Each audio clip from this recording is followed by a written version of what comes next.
And now, please pray with me. May the words of my mouth and the meditations of all our hearts be acceptable in your sight, O God, our rock and our Redeemer. Amen.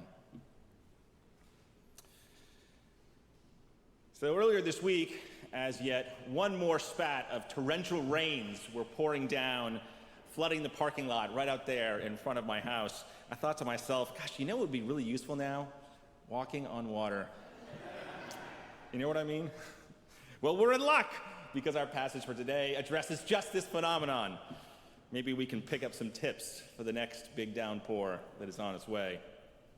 This miracle is so famous that it has become a part of our broader lexicon.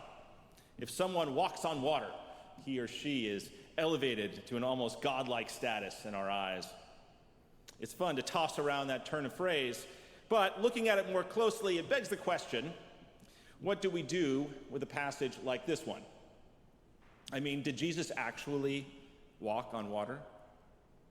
Have you ever wondered that? This is something the biblical scholars, of course, have wrestled with. And I'm sure that some of them have tried to figure out the surface tension of the Sea of Galilee and try and see how it was possible scientifically for someone to walk on top of it.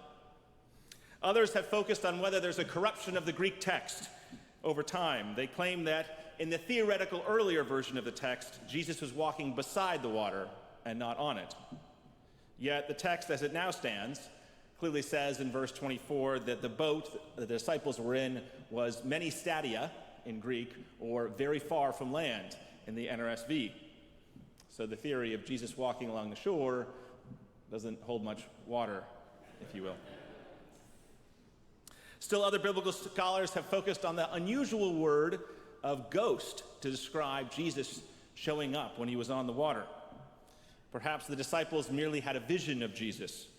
There are, after all, accounts of holy men in other cultures who were able to project themselves in multiple places at once. Yet the fact that Jesus' hand reaches out and rescues Peter as he's sinking into the waters makes the ghost theory highly unlikely. So what do we do? This is where it pays to read the text closely, and particularly in the original Greek. When you read the text closely, there are a number of details that seem out of place and lack realism. So the text opens with Jesus, actually the word here is forcing or compelling the disciples to get into a boat across the sea. Why? In no other place does Jesus do that. And where are they going? Why are they going all the way across the sea? It's not made clear.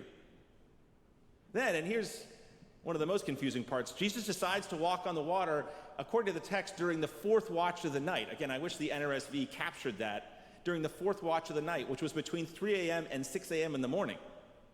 How odd. So that means that Jesus doesn't sleep all night. He's praying all night long. And the disciples, who were experienced fishermen, should easily have been able to navigate their way across the Sea of Galilee. I mean, this is not the middle of the Atlantic Ocean. It should not have taken all night in even the most extreme conditions. Moreover, if the weather really had been that bad, these experienced fishermen probably would have sought shelter. And then why does Jesus come then, literally at the darkest part of the night, between 3 a.m. and 6 a.m.? Why didn't he come earlier, in the evening when I'm sure they were still struggling, or even just a couple hours later when it was light? And if it's so dark and stormy, how did the disciples even see Jesus? Presumably the stars and the moon were covered by the storms. Even the description of Peter walking on water seems odd. He was within an arm's length of Jesus when he sinks, and yet they're seemingly right next to the boat and can get back in. If this scene really happened historically, I'm guessing it would have been described in a far more realistic manner. But it's not. It's full of details that are intentionally unrealistic. So what's going on here? Now, the most likely answer is that this passage is meant to be read and interpreted allegorically or metaphorically. And in that case, all these sets of odd details begin to make a lot of sense. So the passage opens with Jesus compelling the disciples to go alone. Why? This was a message to the folks in Matthew's church many years after Jesus' death. Just as the later church, at the time when Matthew's gospel was written, were going it alone without Jesus, So too the disciples were alone in this passage. It's a metaphor. Jesus then climbs a mountain to pray. Now, there aren't a lot of mountains around the Sea of Galilee. The word is mountain. He climbs a mountain to pray, evoking obvious analogies with Moses climbing Mount Sinai. The mountain typology appears throughout the Gospel of Matthew, most notably, of course, on the Sermon on the Mount.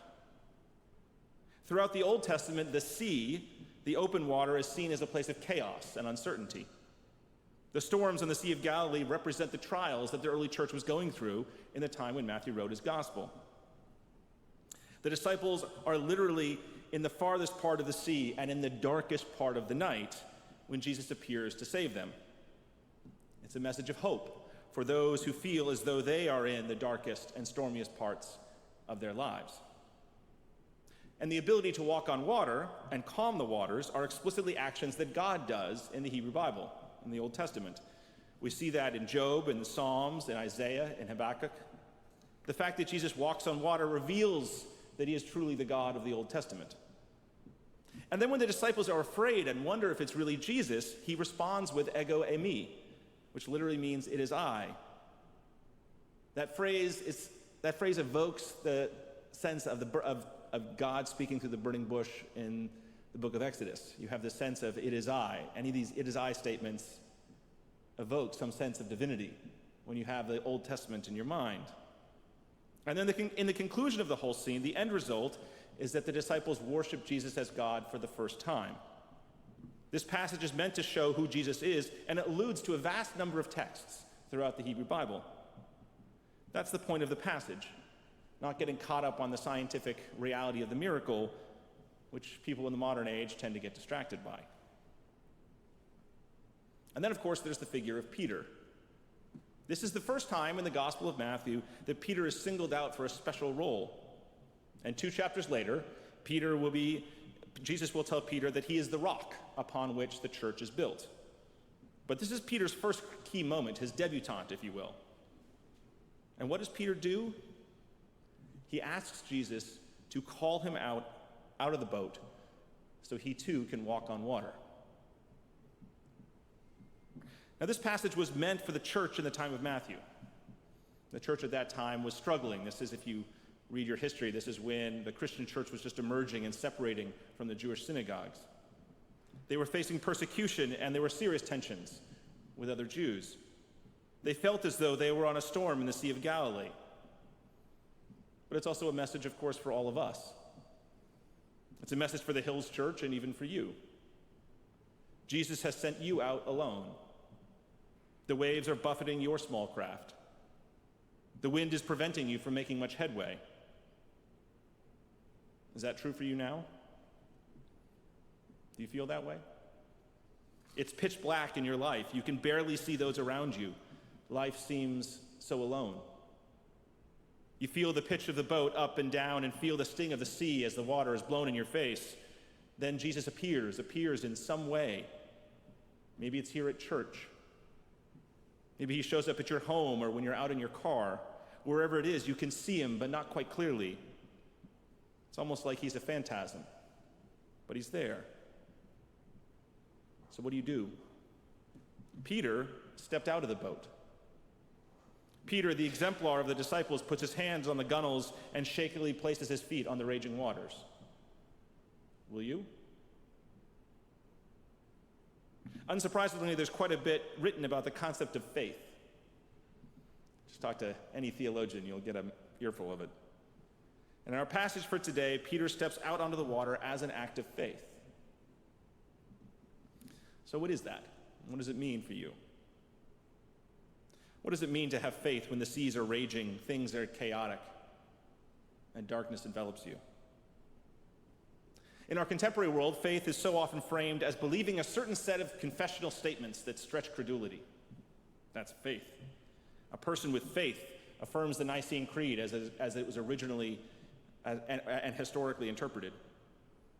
In the early 20th century, fundamentalism gained its name for those who believed in the so-called 5 fundamentals of Christianity, i.e., the actual bodily resurrection of Christ, the virgin birth, the infallibility of the Bible, the full divinity of Christ as it's understood in the ancient creeds, and the literal reality of the second coming. A faithful Roman Catholic believes in the infallibility of the Pope, the Immaculate Conception of Mary, and the intercession of the saints, to name just a few. And this way of framing faith as believing these confessional statements that stretch credulity, is actually something that's relatively new. It grew out of a reaction to changes in the 18th and 19th centuries. Then you had new scientific discoveries that challenged the historicity of the Bible, most especially Darwin's Origin of Species. You also had new ways of reading and analyzing the Bible that brought into question many of the long-held assumptions about the faith. In response, conservative Christians doubled down on the old beliefs. You had to believe the old faith in order to be a true Christian, even though by that time it defied rationality. But of course, the concept of faith existed long before these changes in the 18th and 19th century. To limit it to just believing in a creed that stretches your credulity does not honor the faith of the past 2,000 years.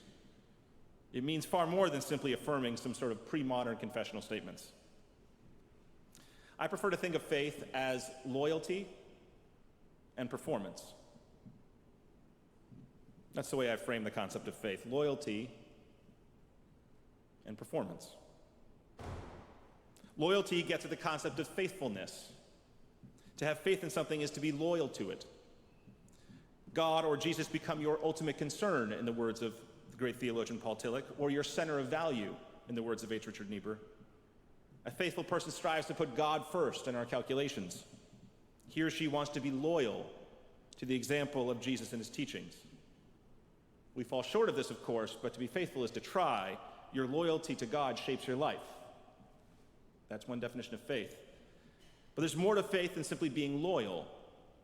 There's a creative element as well. You see, what loyalty to God means is not written in stone. It depends on your own situation in life. This is where the additional concept of faith as performance is so useful. A faithful person uses the traditional doctrines of the faith to shape our interaction with the world. For example, in the Christian tradition, creation is fundamentally good. Goodness underlies what we see and encounter in the world. That affects how we interact with the world and with other people. Everyone is made in the image and likeness of God. That basis then helps us perform the faith in the world, some of these doctrinal truths. Similarly, Christians forgive others and offer grace to those around them because God has offered grace to us and forgiveness initially. The Bible can be a guide and inspiration for us, but it's not a rule book. The Bible has to be interpreted in different ways. It has to be engaging with new contexts. You can see this element of performance. There's a degree of improvisation in a concept of faith. We encounter something new, and we have to discern what the faithful response is in that moment. Doctrines and traditions provide the basic scripts, but we need to enact those scripts in our own context. So there you see it. Faith as loyalty to God and Jesus, and performance in our own unique context. This is very much what I see going on with Peter in our passage for today. Peter is supposed to be the exemplar of a faithful person. And in the midst of the storms of life, when Peter sees Jesus, he gets out of the boat and walks on the water, as Jesus does. He is loyal to Jesus. Peter seeks him out in spite of the danger, and in doing so performs something new. There's an adventurous aspect to Peter's response. Loyalty and performance define his faith. And this is where we can see how difficult faith can be. When we're tossed on the storms of life, and even when we might see Jesus near us, our instinct is actually to stay in the boat. We want to take the safe path. We want to do what we've always done. We don't want to improvise and step on the water. Think of how common this is for you. Most of you are quite busy in life. You're busy at work or with kids or with various hobbies, enjoying the sunshine out there and the nice muggy weather. Often you do find yourselves tossed by the waves where the wind is seemingly always against you. And in the midst of this, you do have your Christian faith to rely on and inspire you. There's the church, there are these people, their devotional practices you might have. But rather than step out of the boat and lean into your faith, when you feel buffeted and alone, you might pull back from the church. God is the last thing on your mind. God so often becomes an add-on and gets forgotten or pushed aside. But to be faithful is to step out of the boat and walk towards Jesus. even when you're not sure what that path will look like. That's the very definition of faithfulness. We show a loyalty to God and God's presence in our lives by doing that. We improvise in the situation. We're willing to try new things that are inspired by our Christian commitments. We want to see if we can walk on the water and meet Jesus. Churches die and faith dries up when we decide not to venture out in faith. So many churches today could find new life if they were willing to be bold. Yet, when we do step out into unknown territory, because when we do step out into unknown territory, truly amazing things can happen. There is a certain boldness and adventurous spirit that is required to have an adventurous faith, that element of Peter walking onto that water. It's always in motion, always stepping out, always being willing to try something new, always performing our loyalty to God in new ways. Again, there's this dynamism to what faith means. Last summer, I had my first sabbatical. Woo-hoo. It's a good thing, sabbaticals. I highly recommend them. Now, I thought for a long time what I wanted to do with my sabbatical. I could have spent time resting and relaxing, doing some reading. That would have been a truly delightful way to spend those few months. Yet I wanted to step out of the boat and be adventurous. I wanted to grow in my faith, show my loyalty to God in some new way that would stretch me. And in particular, I wanted to see what I could learn from other faith traditions that could enliven and deepen my own walk with God. So for the first part of my sabbatical, I traveled to Peru. Seeing a new country often broadens our perspective on the world. Travel is wonderful for those who can afford it and have the time. But that's not why I went to Peru, to be a tourist. I went to Peru to venture into the Amazon basin and visit a Shipibo shaman in a small village outside Pucallpa. There was a plant-based healing center that used indigenous medicine and spirituality to help people. The most famous traditional medicine of the Shipibo people is ayahuasca. Ayahuasca is a powerful psychedelic that has been used there for thousands of years as part of their religious practice. And so at that center, I participated in 3 indigenous ayahuasca ceremonies in addition to other things that they were doing. And I have to say that ayahuasca is not for the faint of heart, by the way.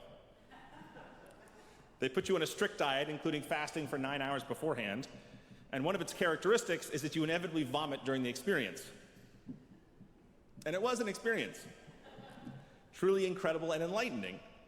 I won't go into the details now, you can always ask me about that later. But it's something that I valued as part of my spiritual growth, and I would go back again.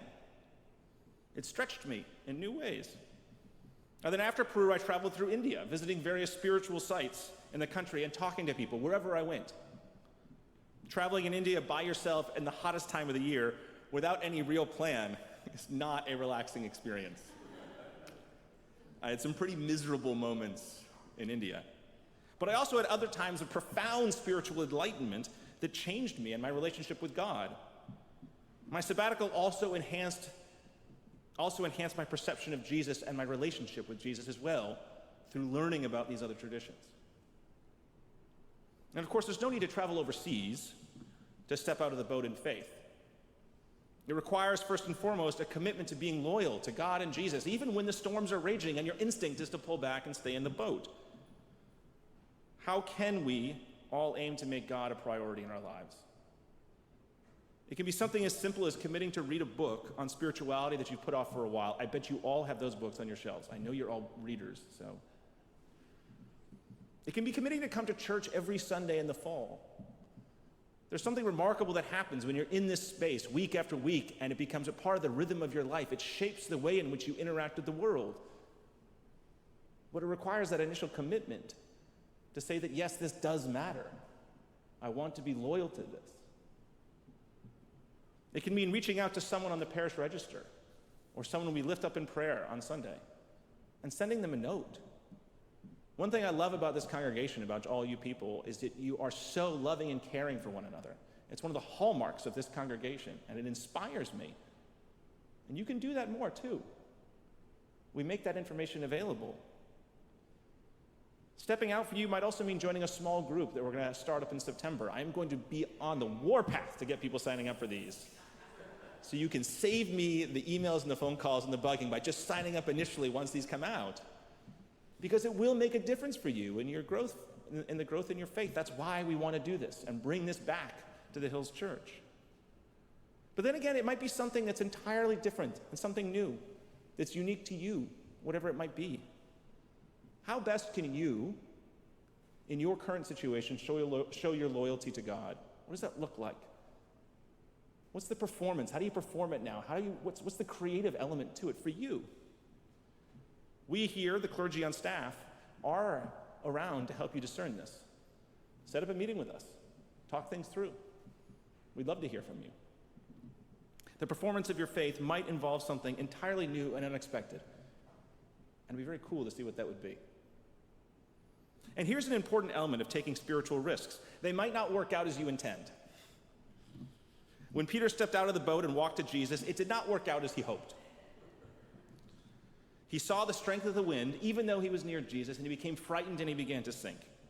His faith wavered. Actually, the Greek there is the better translation than doubt, is his faith wavered.